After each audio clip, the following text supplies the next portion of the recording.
This is not a Guardian, it's an Aegeon, which are an ever-adapting race made by the people of another dimension. These creatures have taken over the ocean monuments of the world, so today I'm going to take them back. Welcome back to McEvolve, where I had one new feature for every episode. Let's go take down an ocean monument. We've made it through the front entrance. Sponge room, lovely. We can use those later. Die. Here is the first room. Go. All right, back it up. Yeah, there we go. Hello, sir. Die already, man. Yes. All right, now that we have taken out their leaders, I say we report back to our little mini base over here. And I gotta figure out what my next step is, because I have to empty this thing out. But to my knowledge, there's only one sponge room in there, which means that maybe we go and conquer another one just for the sponges? So I figured I'd gather some more food, and I just noticed my vine wall looks fine all the way down until here. I have zero idea what could have happened, but I think specifically the vines in my base got corrupted. Look at that. What are those vines? They're not hanging off of anything. They just exist. Well, I guess I'll fix those vines eventually. But yeah, I don't know what happened. The rest are fine. Sponge. Wait, hold on. I have an idea. Okay, if I did this correctly, it should be... Oh. Wait. While you're breaking sponges, occasionally it just says sponge. And because of the way that Minecraft sound works, it should... Out of all my tens of projects, I think this one might be my favorite little snippet that I've made. Wait, I just thought of something. I'm pretty sure this should still play the sound. It does! But anyways, let's get to clearing, shall we?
And so, this entire place has been cleared out. This is something that took me way longer than I ever expected, but I am very glad to have it all done. I will be constructing a Guardian farm at some point in the near future. Or sorry, an Aegeon farm. But of course, that will come alongside a massive build that is going to go up here. I'm not just going to let this monument stay a monument, but if we're going to be building something, I should probably gather some materials, specifically copper. So let's go mining. And I actually wanted to take this mining session to talk a little bit more about how these episodes are made, because you may notice it's been a little bit since the last McEvolve episode. Part of that is draining the monument, but it's also a lot of the fact that I just sort of haven't had the chance to rebury myself into doing YouTube again. But that is something that I plan to change, so hopefully you can expect a bit more frequency with these videos. But specifically for McEvolve, I'm not entirely sure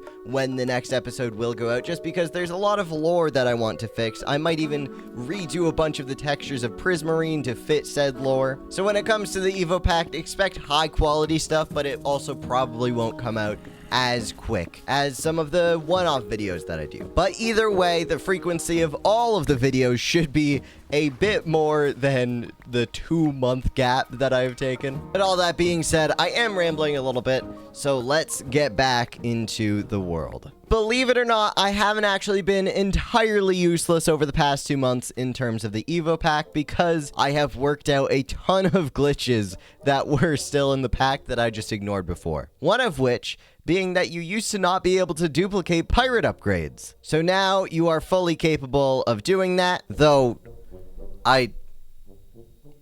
that only gave me 1 pirate upgrade. Okay, you know what? As embarrassing as that was, I think because I didn't patch the glitch correctly, I deserve to lose the 7 diamonds for that. Anyways, now we get 2 pirate upgrades. I can't believe I forgot that the main part of duping is to dupe the item. So now we can make a brand new shiny pair of pirate boots. But when I did that, you may have noticed that I have some deep slate diamond ore in my inventory, and that's because I just went mining to get some of this, so that we can duplicate our pirate upgrade trim one more time. But the thing is that I already have a full set of pirate armor. I mean, theoretically, there's no reason why I could possibly need another. But, and I'm sorry if this breaks your immersion, I have another confession to make.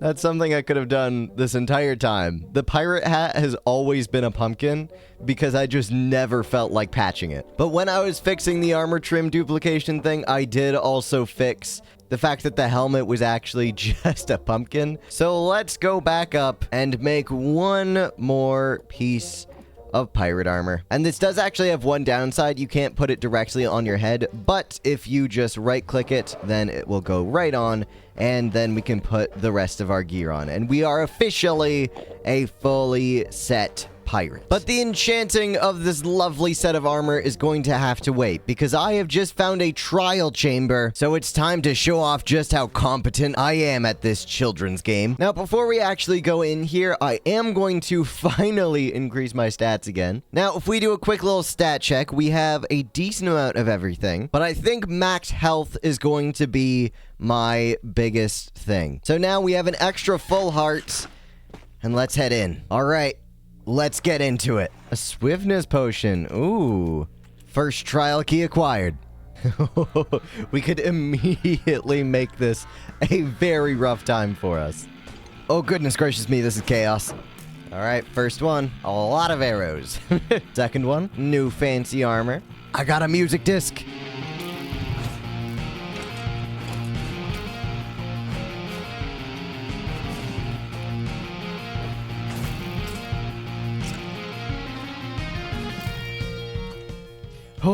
Oh my gosh. Oh.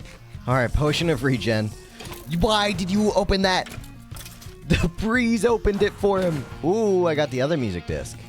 Whoa. Is that the first diamond thing I've gotten?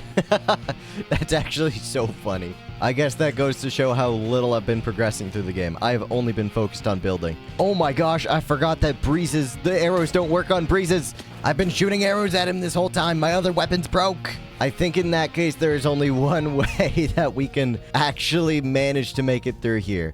Let's increase our damage by 3. Also, I just realized you can see particles coming off of me and going into this thing's mouth. It is now my headcanon that Minecraft players do not take showers, and this is how we get unstinkified. I think that I have cleared the entire place. I'll definitely be back here to do this as an ominous vault, but I think that I'll be saving that until after I have beat the Ender Dragon. But thank you all so much for watching. If you made it this far in the video, then comment what you want to see next. I hope I've made your day just a little bit better, and I will see you in the next one.